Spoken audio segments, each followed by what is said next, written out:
All right, everyone. Great to see you all. Good morning. Our Torah for this morning for Parshat Shemot comes from Yeshayahu, Isaiah, chapter 27.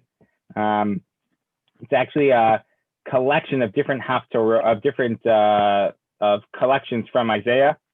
We'll skip around a little bit from the 27th chapter, 28th chapter, the 29th chapter, sort of a collection.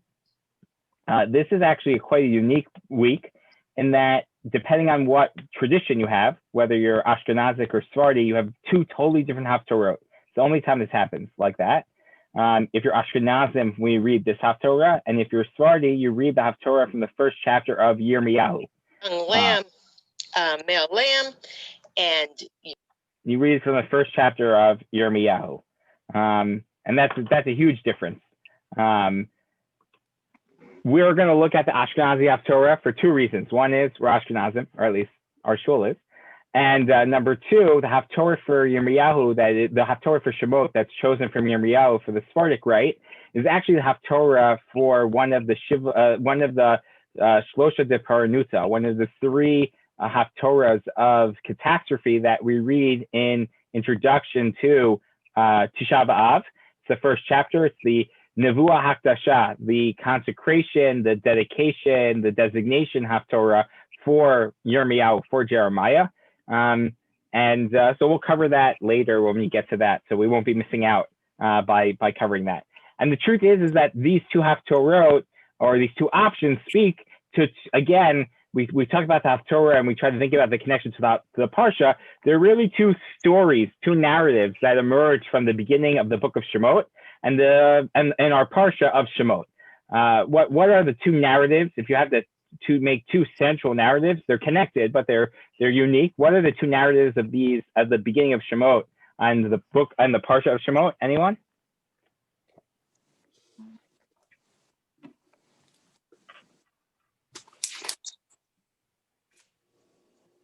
Well, what's the book about?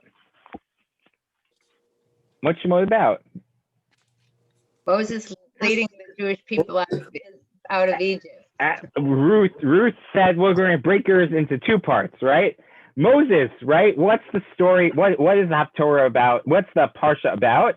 The Parsha is about, we read about Moshe's birth, his hiding, his personal development, his running away, his family, his then re-engaging with God, and his coming back to save the Jewish people, right? That is one storyline through the Parsha of Shemot.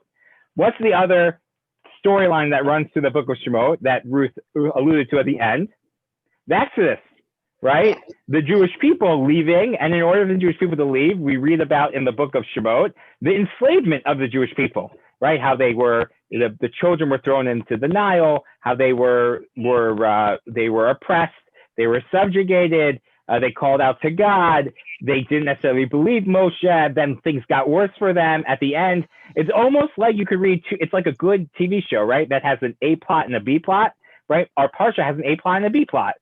I'm not going to say which is which. One of them is about Moshe and the leadership of Moshe, and one of them is about the subjugation and the challenges, the trials and tribulations of the Jewish nation, which will lead to the freedom that we'll read in the subsequent episodes, also known as the upcoming Parsha, right? So those are two different narratives.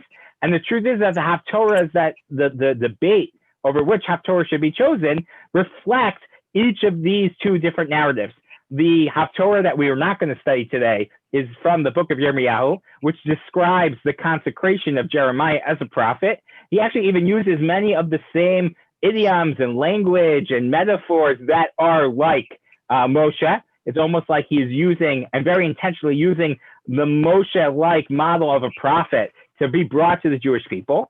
And so that's very clearly the storyline of Moshe, the development, the leadership, and ultimately the prophet that is Moshe.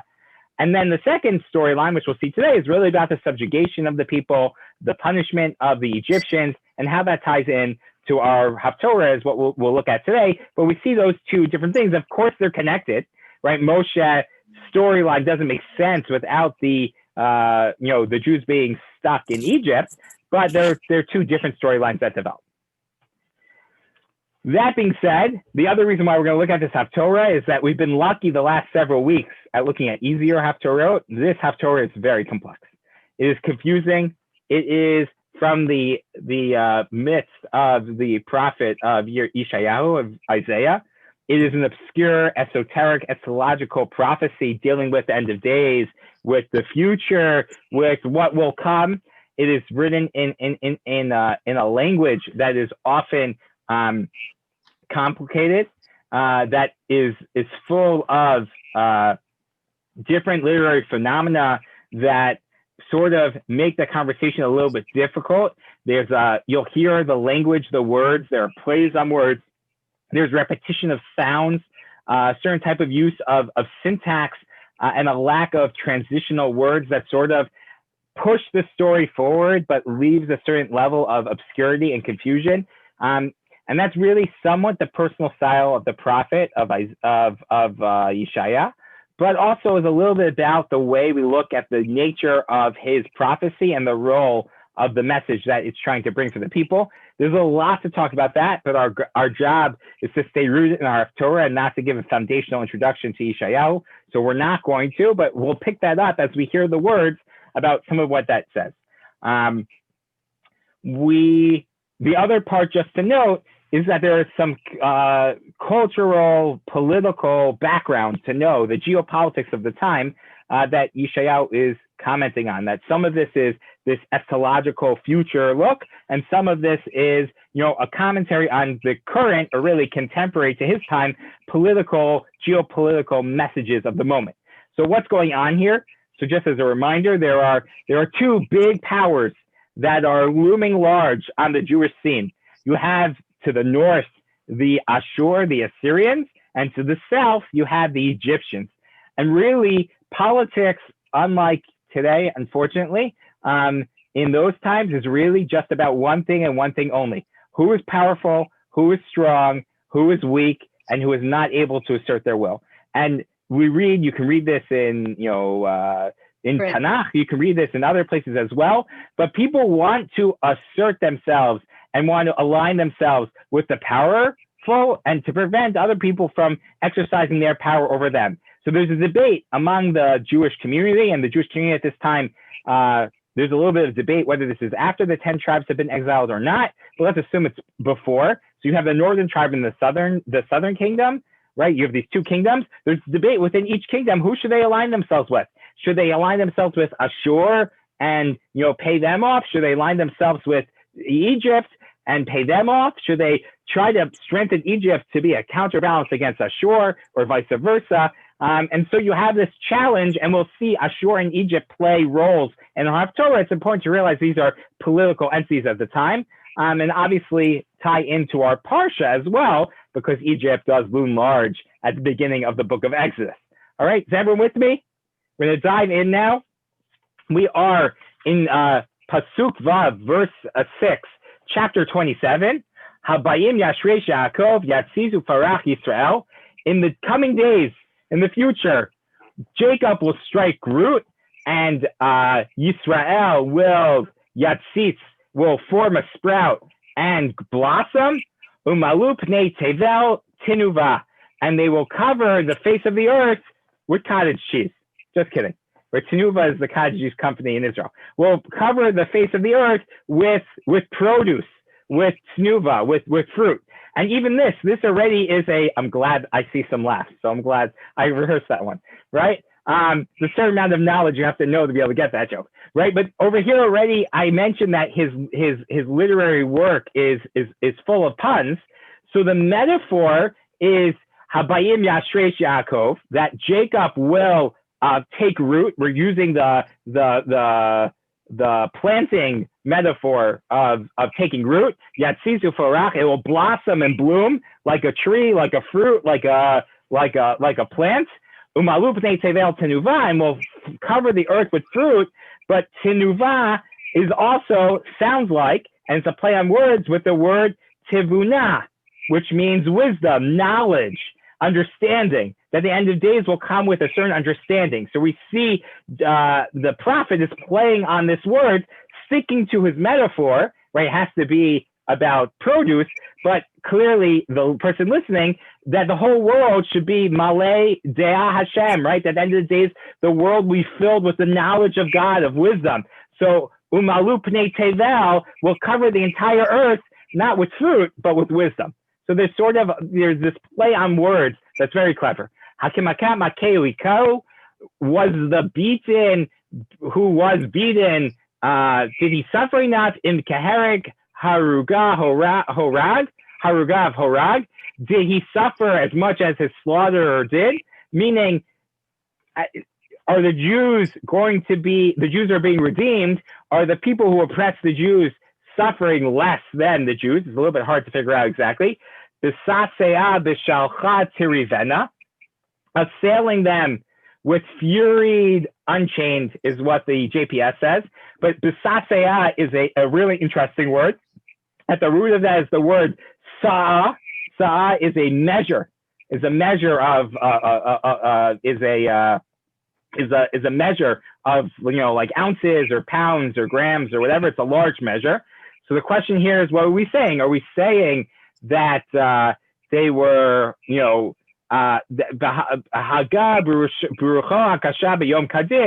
that they were blasted with this heavy storm on this difficult day, on the day of gales, meaning either that there was a sa'a. Sa'a is a small measure, that the Jews were afflicted with a small measure, and then their prosecutors will be afflicted with even more. Or some of Chazal say it's actually measure for measure, just like the Jews were afflicted, they'll be redeemed, and those that afflicted them will be afflicted themselves. But you already see that it's very hard to figure out exactly what's going on here. Lachein, therefore, bezos yechupar avon Yaakov, and with this, Jacob's sin should be atoned, should be purged. That this should remove the sin of remove the part of his sin. Again, you see the word pre using that initial metaphor, the word fruit.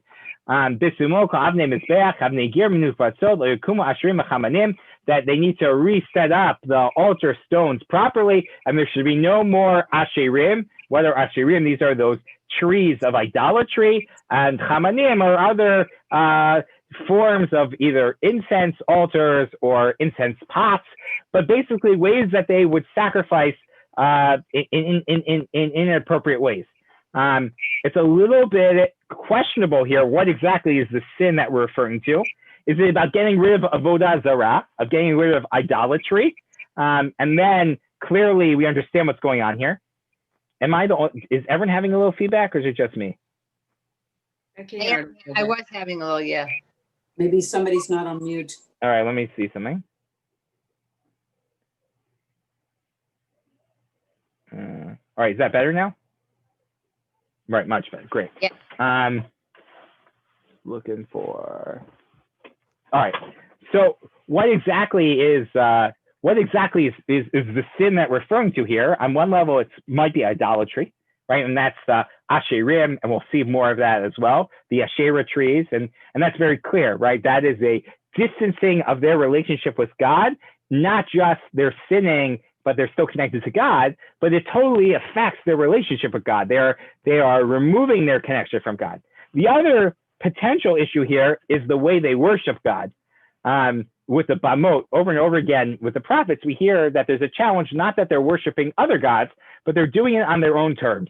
And that itself is also just as flagrant and as difficult, as condemned as worshiping idolatry. Because essentially, what's happening is that if you worship God in illicit ways, even if you're worshiping God, the message that the prophets are trying to say to the people, and the message for us, is that it's great that you might be praying to God, but if you're doing it on your own terms, so you're not really accepting God's rule, you're basically creating your own deity just in the name of God, right? If we get up in the morning and we choose what are the way we want to amplify our Jewish identity at any given moment, and we lose other Jewish values because they're just not resonant for us at that moment, so we're not acting in a Jewish way. We are taking a Jewish base and deciding, we're making our own religion, just happens to look and feel and from the outside see like Judaism. Wait. Doesn't everyone do that to some degree though? Sure, and we have to find meaning in our mitzvot, and everyone has to do that. But the balance here is, is it, and this is where we'll see coming up, some of what gets attacked here is that, and we see this over and over again, you want to go pray and give sacrifices and give beautiful bulls to God, but you treat people poorly, right? That's not Judaism. That's not service of God, right? So you don't get to pick and choose, but part of what the challenge that the prophet's highlighting here is not just that you're falling down on, let's say, 50% of what you should be doing as a Jew, but 100% of what you're doing, because it's not being sourced from the same way in that it's coming from this deep wellspring of commitment to God, but really is being born out of what you want to do, then it sort of negates even the 50% that you're doing right. And that's sort of what the prophet's message here. I'll give an example, a real life example. JT Connect, Eric Maurer runs a philanthropy program for some of the teens. They meet with different teens. So they were meeting with a member of our community that's very philanthropically involved. And she was describing why she gives tzedakah. And she was talking, about what that means for her as a Jewish value over and over again. And she was tying it to her identity of a Jew and reading from the Torah and various other different pieces that complement the fullness of her identity, this just being one part of it. And the students pointed out afterwards that this was the 10th or 11th, philanthropists they had met with on Zoom over this time, that they were so surprised and impressed because for the first time, they heard someone who described the mitzvah of giving tzedakah as rooted in their Jewish identity, as opposed to someone who said, it's really good to give charity and give back to the community. Oh, and by the way, that's a Jewish value, right? They're doing the same thing, but what is inspiring them to do that? What's motivating to do that? I don't mean to take away from anyone who's giving tzedakah just because it's a good thing. Don't get me wrong. But when we talk about a holistic religious commitment, right? And we talk about that particularly in the realm of ritual life, right? If you're just doing it because it's, convenient or socially expedient, so then that becomes, that becomes almost, it becomes hypocrisy of some sort. And that's what the prophet's highlighting here. Obviously, we all have our own levels of challenge with this in our lives, but the prophet is trying to address the people generally. All right, so it continues on. Ki ir badad na'aveh mushlach na'azav kamidbar sham yira egel v'sham yirbot v'kila sifa. For thus the fortified cities will lay desolate, the homesteads deserted, forsaken like a wilderness. Their calves will graze, and they'll eat, and they'll lie down, and they'll consume the brush. So he's describing the challenge, the exile of the people. Bivosh Kisrat Shivena. Let's skip to the next, verse number 12. Vayaba Yomahu, and it will be on that day. Yachbot Hashem, God will again we're using the agricultural metaphor here. Yachbot is the term to beat grains, right? So we're using to bundle, to harvest the grains. God will harvest the grains of the Jewish people, the remnant of the people that survived this. And they'll Mishibot Hana'ar Nacha Mitzrayim. They'll bring them back all the way from the Euphrates, meaning from Ashur, all the way to Nacha Mitzrayim, those that are exiled to Egypt. And they'll be picked, they'll be harvested together for the Jewish people. On that day, Yitaka b'shofar gadol, there'll be a great salvation and a blowing the shofar. Ubo avdim be'eretz Ashur, and they will come, the strayed one, the distant ones from the land of Ashur, v'anidachem, those that have been exiled, be'eretz Mitzrayim, that are stuck in Mitzrayim, in Egypt, v'yishtachavu la'Hashem b'har HaKodesh b'Yerushalayim, and they'll bow down to God in Jerusalem. And that's the end of the first section here. We talk about the challenge, we talk about the oppression, we talk about what will happen, and then one day, in one fell swoop, God will come and save us, and we'll be miraculously returned all the way from Shibboleth HaNahar, all the way from Ashur, all the way from the banks of the Euphrates, all the way down from Nachal Mitzrayim, from Egypt, will be returned to the land, right? And that is the first section here of our Haftorah. And it actually, we begin to think about the connection to the Parsha. It actually has some connection. First of all, the Jews are punished, right? But they're not punished as much. They will survive.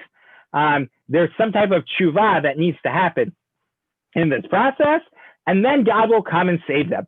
And there are a couple of through lines that really tie to the Exodus story. When we talk about redemption, this is a popular thing around Pesach, there are different forms of redemption, right? There's the form of redemption that is the Exodus, the Seiti, the Itzalti, Goalti, as we'll read in next week's Parsha.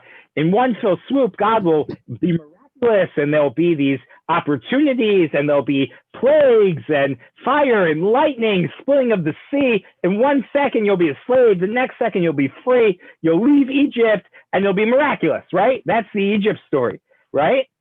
That's one form of redemption. Then there are other types of redemption where it goes a little slow. Think about the Yosef story, right? And that's a story that is often projected onto another type of Egyptian story. You know, Joseph is running high in his father's house, and what happens?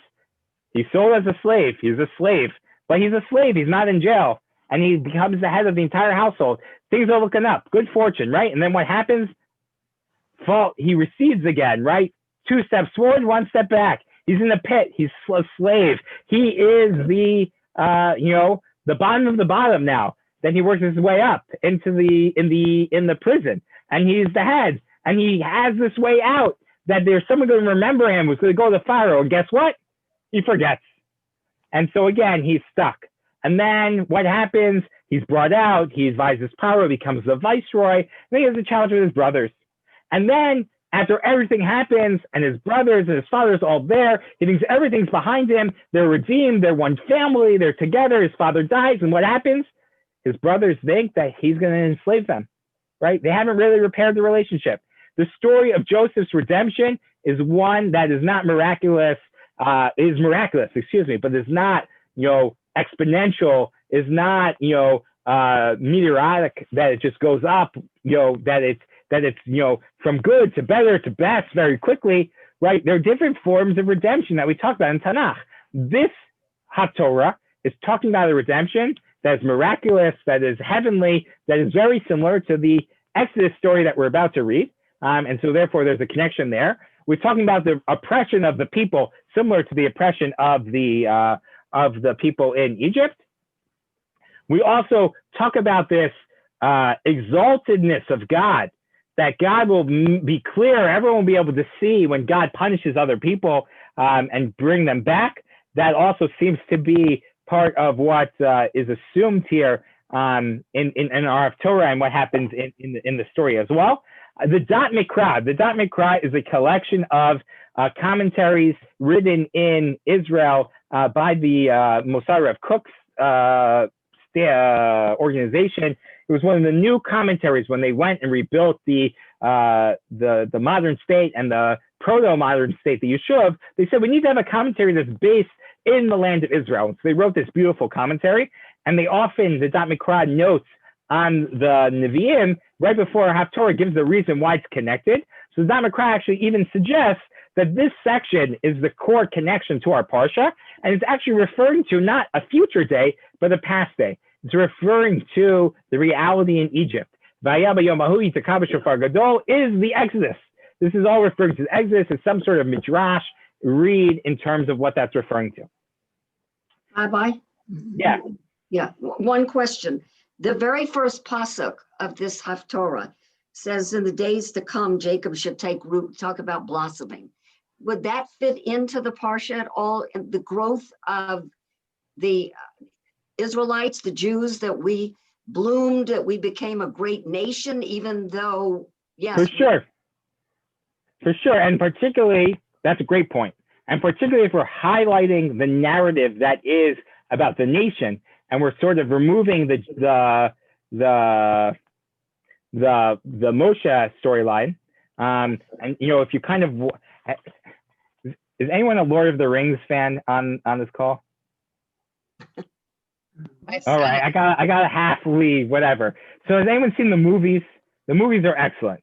And one of the things that is funny about the movie, but also frustrating, is that it's really multiple storylines that are totally separate, that are just interspersed. And so what you could do, and I've seen people do this, and I may or may not have done this myself if I watch it sometimes, is that I'll pick a storyline and I'll fast forward the parts of the other storyline so I can just watch the segments of that storyline. That's sort of like our Parsha this week, right? You have two different storylines going, and if you were to just read the parts that dealt with the people and you took out everything about Moshe, right, you could read the whole story through. And so if we take that premise to our Haftorah, Renana's point is all the better. What's the first part of our Haftorah? Yaakov transitions from Yaakov to Yisrael, right? Yisei Yerech Yaakov, right? That's the beginning of our Parsha, and to the whole Jewish people, which is Yisrael. The next part of that, of the first Aliyah, which is talking about the people before we get to Moshe, is all about the Jewish people growth and their exponential growth. And almost, if he wasn't using the metaphor of growth, of agricultural growth, but Paru, Vayishritzu, Vayirbu, Vayatzmu, Mimo Ma'od seems a little similar to Yatzisu, Farach, right? There's that consonance between those. So I do actually think there's a really strong connection to that. And we might even measure through what's the next story after Moshe goes, then we read about Moshe being born and hidden and growing up, and then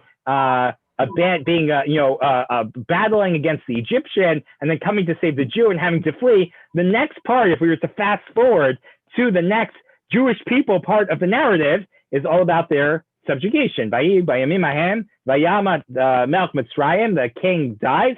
Vayenchu b'nei Yisrael min avodah v'yizaku. The Jewish people call out to God and cry. Vatal shavatam Elokim min avodah. God, and they call out to God. They're oppressed. Right? What's the middle part of this Haftorah? The next part is all about their oppression, about their challenge.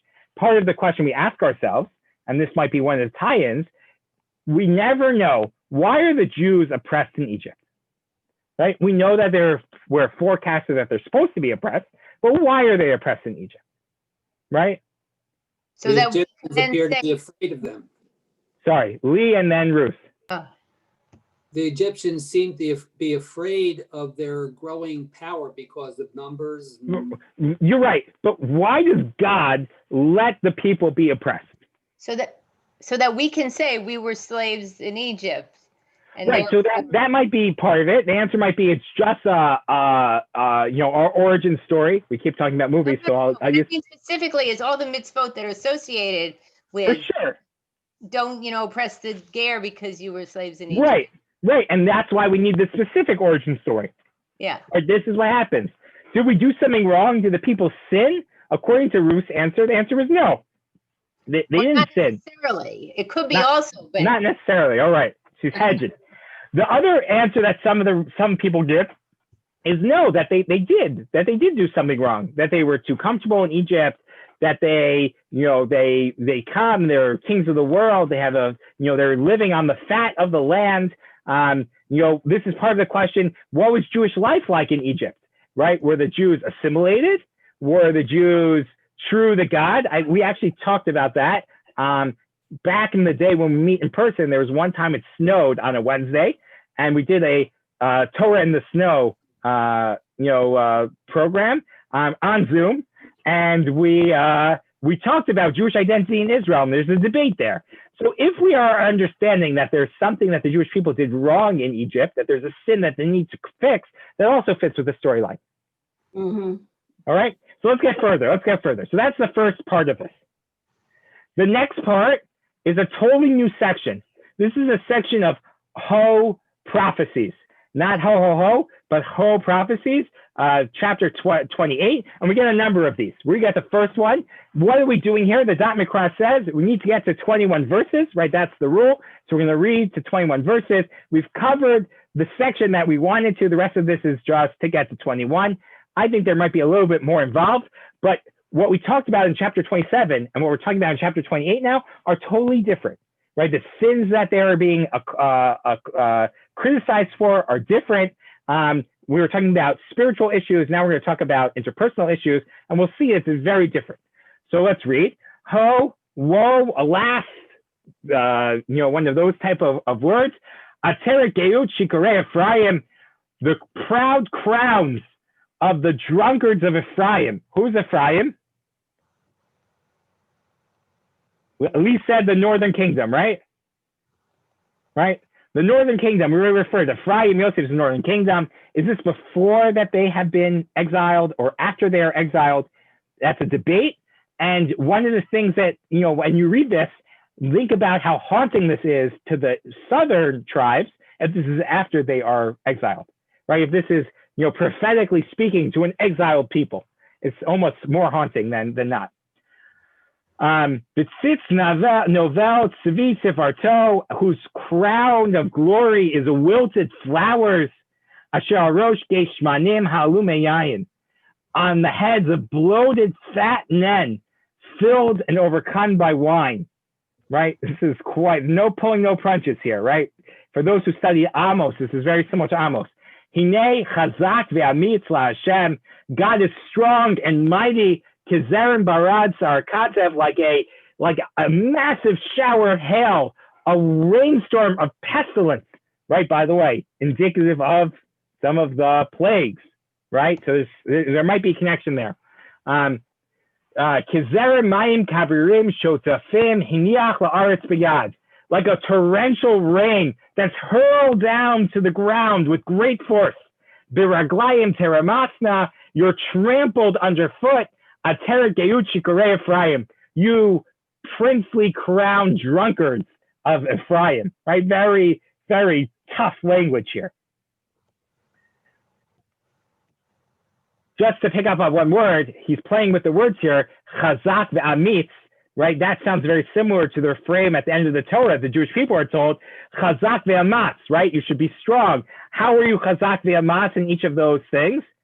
If you follow God's way, if you follow the Torah, if you follow the connection with God, that's how you be chazak ve'amatz. What we see, what the prophet is twisting here, is that if you don't follow God, you don't fulfill the commands, you don't keep your side of the bargain, God will be chazak ve'amitz against you. That God will be mighty and strong, but not positively to you, right? And that's essentially what we see coming over here. We also, this idea of it being drunk and proud and arrogant, which is what is assumed here by this, they're rich and bloated, they're wearing these crowns of splendor, even though they are, being destroyed. At least for me, if we read the Egyptian saga as this decadent society where Pharaoh refuses to learn from his mistake and refuses to see God's handiwork in the world, so there is that parallel as well, which ties to the beginning of our parsha.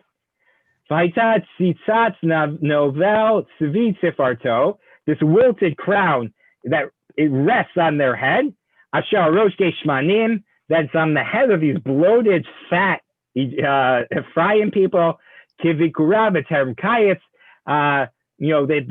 eat the figs before they're even ready to be eaten because they're so hungry. And that when someone sees it just beginning to bloom, when still in his hand is already devoured. Right there, this gluttonous, decadent people. Bayomahu, on that day, we have another Bayomahu. Yeah, Shem Tzvaot, God will be, the God of hosts, La Teretz Tzvi, will be the true crown of beauty. Uli Teretz Tzvaot, Uli Tzvira, Tifara, L'shar Amo, will be a diadem of glory for the remnant of the people.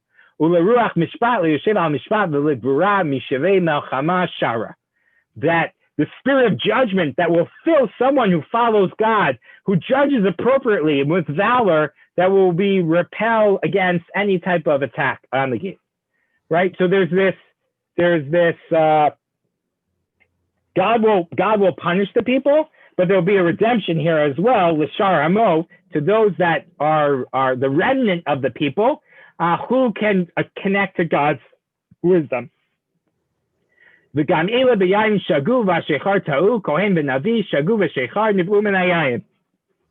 who is muddled by the wine? Everyone, all society.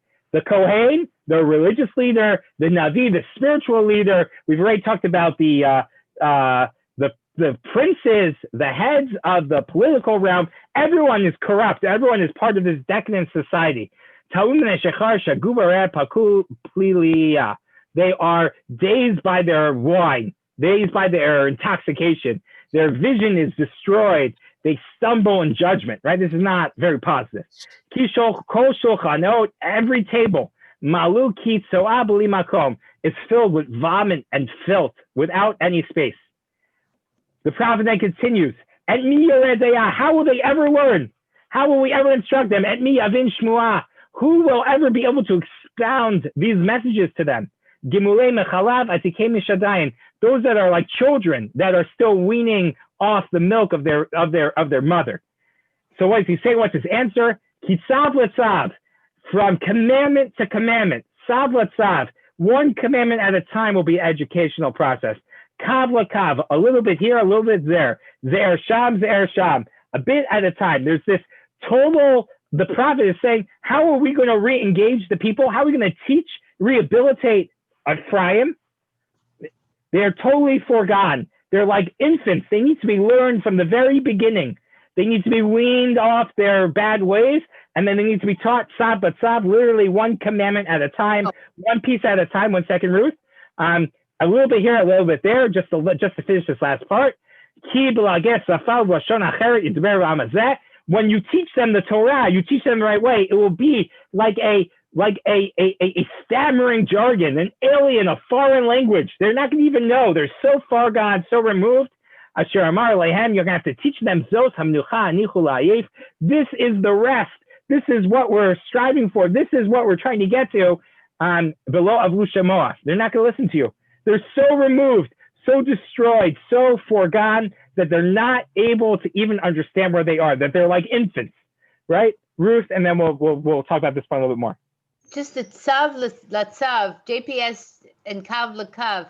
JPS translates it as mutter upon mutter, murmur upon murmur. That sort of sounds like nonsense, but you're saying tzav is related to commandment? So the question is, how are you going to teach them? So I think what he's trying to say is a little bit at a time, right? A sentence at a time, a sentence at a time. But I think tzav sounds much more like commandment. Literally, that's what it means, right? And then what does kav literally mean? Kav means like a sentence fragment, like a little bit at a time. Kav literally is a measure, right? Kav's a measure. It's not with a vav, but with a vet. So I think there's some comparison there, but I think it's a small amount, a little bit at a time, a little bit at a time. And what we're highlighting here, from what I understand, first of all, is the challenge of the people, but also again, we're going back to our Exodus story. Right? And we're holding in our minds, many different options. What do Jewish people look like?